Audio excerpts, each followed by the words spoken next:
नमस्कार छात्रों, अब तक हम अनुवाद की समस्याएं इस पाठ में से कार्यालयीन अनुवाद की समस्याएं देख रहे हैं। अब तक हमने कार्यालयीन अनुवाद की 2 समस्याएं देखी है। तीसरी समस्या और उसके आगे की समस्याएं अभी के लेक्चर में हम देखेंगे। इसके पहले हमने एक शब्द और अर्थ अनेक, इस रूप में ये पहली समस्या हमने कार्यालयीन अनुवाद के सामग्री की समस्याएं देखी है। और दूसरी समस्या हमने देखी कि भाषा की प्रकृति अथवा भाषा का मुहावरा जो होता है, ये भी एक कार्यालयीन अनुवाद की समस्या के रूप में उभरता है। इसको हमने विस्तार से देख लिया है। अभी हम तीसरी जो समस्या है, संरचना नामक तीसरी समस्या है।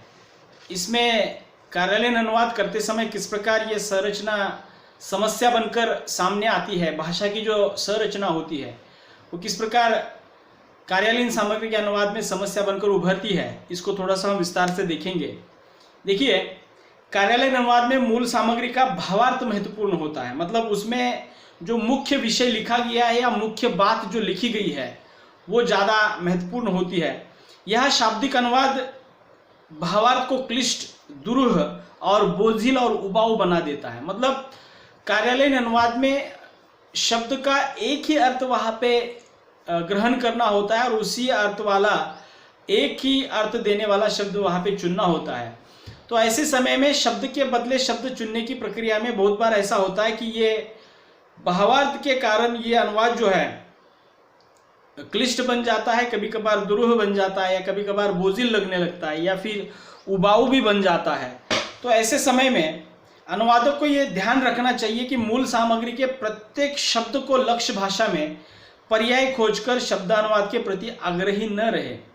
मतलब कार्यालयीन अनुवाद में या कार्यालयीन सामग्री के अनुवाद में मतलब नियम ये है कि किसी भी शब्द को न छोड़ा जाए या किसी भी शब्द को वहाँ पे अनदेखा न किया जाए। लेकिन वैसा करते हुए भी अगर मूल भाव में या मूल भावार्थ में अगर कृत्रिमता आ रही है, उबाऊपन आ रहा है या बोझिलपन आ रहा है, तो ऐसे समय में अनुवादक ने प्रत्येक शब्द का अनुवाद करने के पीछे का आग्रह जो है उसके प्रति थोड़ी सी शीतलता बरतनी जरूरी है। या उसका कर्तव्य बनता है कि वह स्रोत तथा लक्ष्य भाषा की संरचना को देखते हुए मूल के आशय का सरलता एवं स्पष्टता से अनुवाद करे। मतलब इसमें अनुवादक ने क्या देखना जरूरी है कि स्रोत भाषा और लक्ष्य भाषा की जो संरचना होती है, उस संरचना के आधार पर मूल के भाव के आशय की सरलता और मूल में जो भी कुछ लिखा गया उसकी स्पष्टता जो है उसमें अनुदित करने की कोशिश करनी चाहिए। भाषिक संरचना की दृष्टि से अंग्रेजी तथा हिंदी पूर्णतः भिन्न भाषाएं हैं।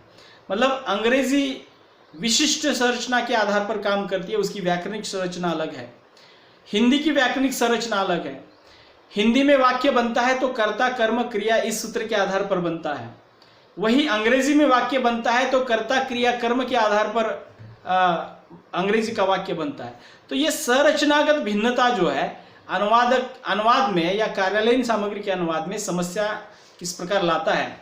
दोनों की प्रकृति भिन्न है, पदक्रम भिन्न होता है, वाक्य गठन की तथा व्याकरण की प्रक्रिया भी भिन्न होती है, या व्याकरण की संरचना भी भिन्न होती है। तो ऐसे समय में अतः दोनों की संरचना का अलगाव अनुवाद में एक समस्या बनकर उभरता है। ये संरचना की अलगता जो है एक समस्या ही सामने खड़ा कर देता है। उदाहरण के लिए, अपनी संरचना के अनुसार अंग्रेजी में कार्यालयीन पत्र में लिखा जाता है। मतलब अंग्रेजी की जो संरचना है, भाषिक संरचना है, उसके अनुसार अंग्रेजी पत्र में लिखा जाता है। देखिए, I am to inform you, I am to inform you. ये मतलब मैं आपको कह रहा हूं या मैं आपको जानकारी दे रहा हूं, मैं आपको सूचित कर रहा हूं, इस रूप में I am to inform you. इसमें पहले कर्ता, फिर कर्म और अंत में क्रिया आती है। I am to inform you, पहले क्या हुआ है, कर्ता, फिर क्रिया और फिर अंत में कर्म है। जबकि हिंदी में अपनी संरचना के अनुसार कर्ता, कर्म और अंत में क्रिया आती है। मतलब मैं जो अभी बोल रहा था कि हिंदी की जो वाक्य रचना है या वाक्य संरचना जो है वो कर्ता कर्म क्रिया के आधार पर बनी रहती है, और अंग्रेजी की जो वाक्य रचना है या वाक्य संरचना है वो कर्ता क्रिया कर्म के आधार पर कर्म और क्रिया के भीतर किस प्रकार बदलाव आता है। तो ये अंग्रेजी और हिंदी की भाषिक संरचना की भिन्नता है। तो I am to inform you, इसमें पहले कर्ता फिर क्रिया और अंत में क्रिया आई है, जबकि हिंदी के संरचना के अनुसार कर्ता कर्म और क्रिया अंत में आती है। इसलिए उपर्युक्त वाक्य या अंग्रेजी का जो वाक्य है हिंदी में अनुवादित करते समय इस प्रकार होगा, मैं आपको सूचित करता हूं। मतलब मैं आपको सूचित करता हूं या मुझे आपको सूचित करना है, करना पड़ता है और ऐसा किया भी जाता है। मतलब ये वाक्य संरचना के आधार पर विचार किया जाए तो वहां पे क्या करना जरूरी हो जाता है कि मैं आपको सूचित करता हूं या मुझे आपको सूचित करना है। तो इस तरह से ये अनुवाद करना पड़ता है और किया भी जाता है। किंतु यह संरचना हिंदी की भाषा प्रकृति के अनुसार सही नहीं है। मतलब ये जो मैं आपको सूचित करता हूं वाला जो संरचना है या उसकी जो अनुवाद की जो स्थिति है वो हिंदी की भाषिक संरचना के आधार पर सही नहीं है। तो यदि हिंदी में यह लिखे कि आपको सूचित किया जाता है या आपको सूचित करना है, आपको सूचित किया जाता है या आपको सूचित करना है, मतलब आई एम टू से inform you, I am to inform you के बजाय आपको सूचित करना है या फिर आपको सूचित किया जाता है, तो ये भाषिक संरचना के आधार पर, हिंदी की संरचना के आधार पर सही अनुवाद वहां पे बन जाता है और अधिक अर्थवान भी सिद्ध होता है। तो ये संरचना की जो भिन्नता है वो कई मायने में यहाँ पे कार्यालयीन अनुवाद के संदर्भ में समस्या निर्माण करती है। तो ये भी एक संरचना नामक जो समस्या है तो कार्यालयीन सामग्री के अनुवाद में मुख्य समस्या मानी जाती है। अगली समस्या है चौथी, देखिए लंबे लंबे संश्लिष्ट वाक्य। अब ये लंबे लंबे संश्लिष्ट वाक्य क्या है कि देखिए बहुत बार ऐसा देखा जाता है कि अंग्रेजी की जो भाषा संरचना है या अंग्रेजी में जब वाक्य लिखे जाते हैं तो बहुत बार बहुत सारे वाक्य जो है बड़े बड़े भी होते हैं। तो इसको समस्या के तौर पर भी ये बातें सामने आती है कि इसका अनुवाद करते समय एक समस्या बन जाती है। कैसे, देखिए संरचना के संदर्भ में आगे दूसरी महत्वपूर्ण बात यह है कि अंग्रेजी में लंबे लंबे वाक्यों की परंपरा हिंदी की तुलना में कुछ ज्यादा है। मतलब अंग्रेजी भाषा में हिंदी की तुलना में बहुत लंबे लंबे वाक्य लिखने की पद्धति है या उस प्रकार की स्थिति बनी रहती है। राजभाषा अधिनियम की शब्दावली देखें या कार्यालयीन के अंग्रेजी पत्र देखें तो उसमें ये वाक्यगत लंबाई अवश्य दृष्टिगोचर होती है या अवश्य हमें देखने को मिलती है। मतलब संविधान के या राजभाषा से संबंधित जितने भी अधिनियम बनाए गए हैं उसकी वाक्य रचना अगर देखेंगे या कार्यालय के अंग्रेजी पत्रों की वाक्य रचना देखेंगे तो वहां पे हम इन वाक्यों की लंबाई अवश्य देख सकते हैं।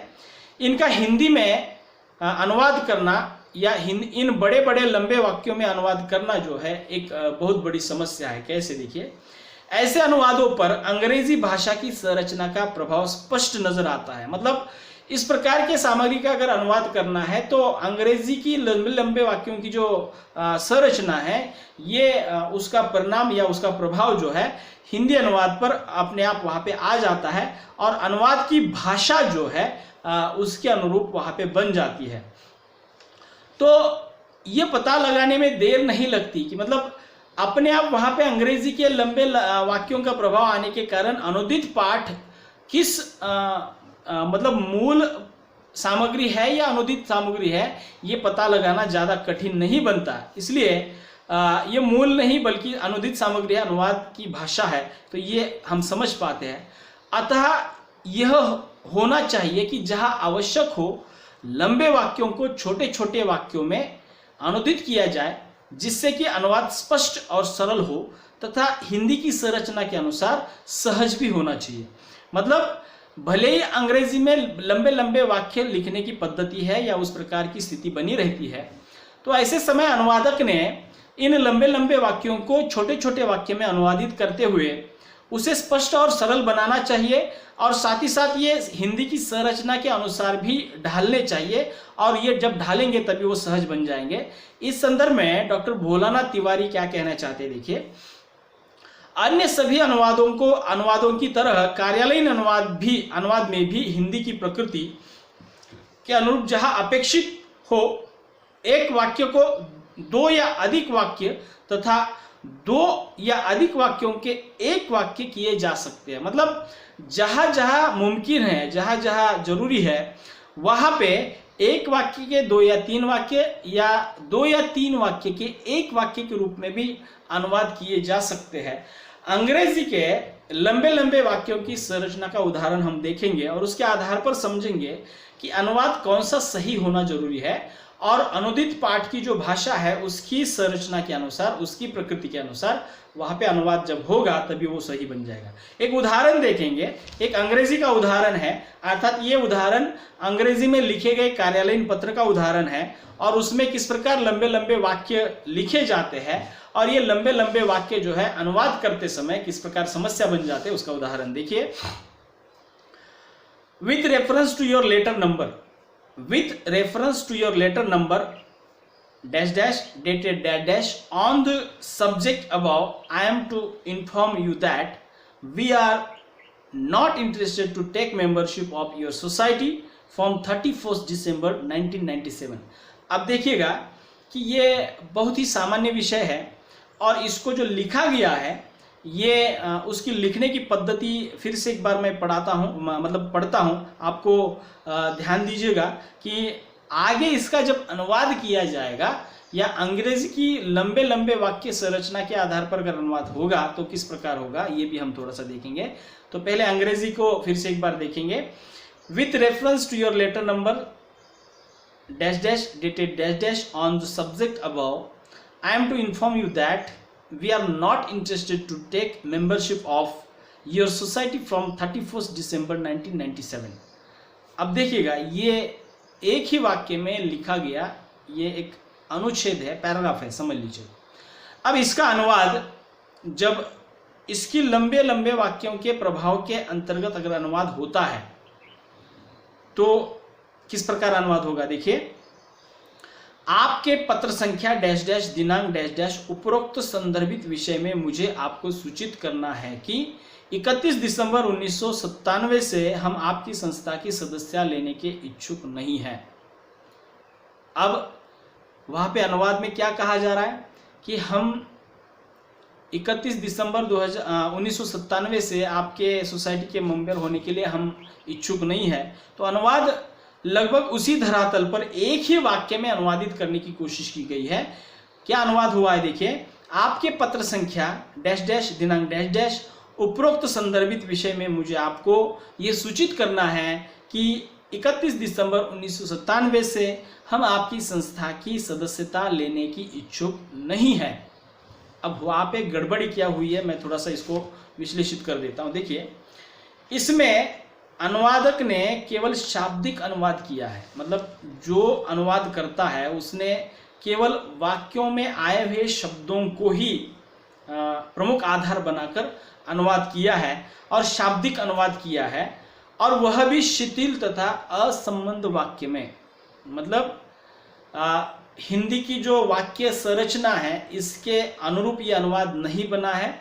हिंदी की वाक्य संरचना के अनुकूल अनुवाद न होने के कारण ये थोड़ा सा असंबद्ध प्रतीत होता है। इसका दूसरा कारण यह भी है कि वाक्य गठन हिंदी की संरचना के अनुसार न कर अंग्रेजी की दीर्घ वाक्य रचना संरचना के अनुसार किया गया। मतलब दूसरा एक कारण इसमें देखा गया है कि हिंदी की वाक्य संरचना जो है उसके अनुसार अनुवाद न करते हुए अंग्रेजी के दीर्घ वाक्य संरचना के अनुसार अनुवाद किया गया है। इसलिए यह अनुवाद है, यह पहचानने में देर नहीं लगती। मतलब जो हमने हिंदी में पढ़ा वो एक अनुवादित सामग्री है, इसको हम तुरंत पहचान लेते हैं क्योंकि वाक्य रचना अंग्रेजी की वाक्य रचना से प्रभावित है। अंग्रेजी की जो दीर्घ वाक्य संरचना है उसको लेकर ये अनुवाद किया गया है, तो इसको हम तुरंत पहचान लेते हैं।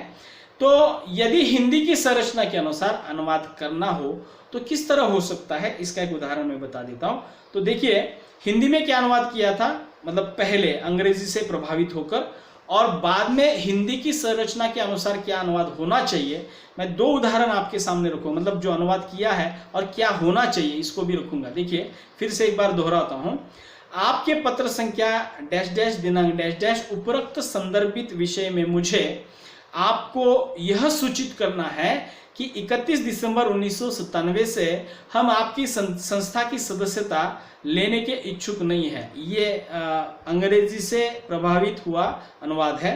अब इसका हिंदी की वाक्य रचना के अनुसार क्या अनुवाद होना चाहिए, देखिए, आपका अमुक तारीख का अमुक संख्यक पत्र मिला, मतलब वाक्य छोटा है, आपका अमुक तारीख का अमुक संख्यक पत्र मिला या अमुक संख्या वाला पत्र मिला। इस विषय में मुझे सूचित किया जाता है या इस विषय में सूचित किया जाता है कि 31 दिसंबर 1997 से हम आपकी संस्था की सदस्यता लेने के इच्छुक नहीं है। मतलब देखिएगा, अत्यंत सरल तरीके से हिंदी की वाक्य रचना के या वाक्य संरचना के आधार पर किया हुआ अनुवाद कितना सरल और सटीक बन जाता है और स्पष्ट भी है, और उसमें कहीं पर भी उलझन नहीं है या कहीं पर भी वो कृत्रिमता नहीं आ जाती है। तो इसलिए अनुवादक के सामने ये लंबे लंबे वाक्यों को अनुवादित करने की भी एक समस्या जो है कार्यालयीन सामग्री के अनुवाद में उभरती है। तो इस तरह हिंदी तथा अंग्रेजी की संरचना भिन्न होने के कारण कार्यालयीन अनुवाद में यह संरचनागत भिन्नता मुख्य समस्या बन जाती है। उससे अनुवाद लगता है वह सहज एवं सरल नहीं, बोझिल तथा जटिल बन जाता है। साधारण वाक्य की अपेक्षा संयुक्त और मिश्र वाक्यों का प्रयोग कार्यालयीन भाषा में हिंदी की तुलना में अंग्रेजी में ज़्यादा होता है। मतलब हिंदी में वाक्यों के 3 प्रकार है, साधारण वाक्य, मिश्र वाक्य और संयुक्त वाक्य। तब यहाँ पे हिंदी में क्या आता है कि ज़्यादातर साधारण या सरल वाक्यों का ही प्रयोग मिलता है, लेकिन अंग्रेजी में संयुक्त और मिश्र वाक्यों का ज़्यादा वहाँ पे प्रयोग मिलता है।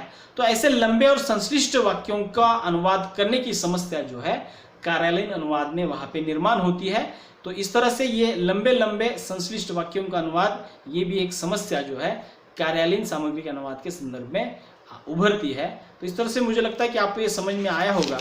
अगले लेक्चर में मैं इसके आगे की समस्याएं आपके सामने रखूंगा। तब तक के लिए रुकते हैं, धन्यवाद।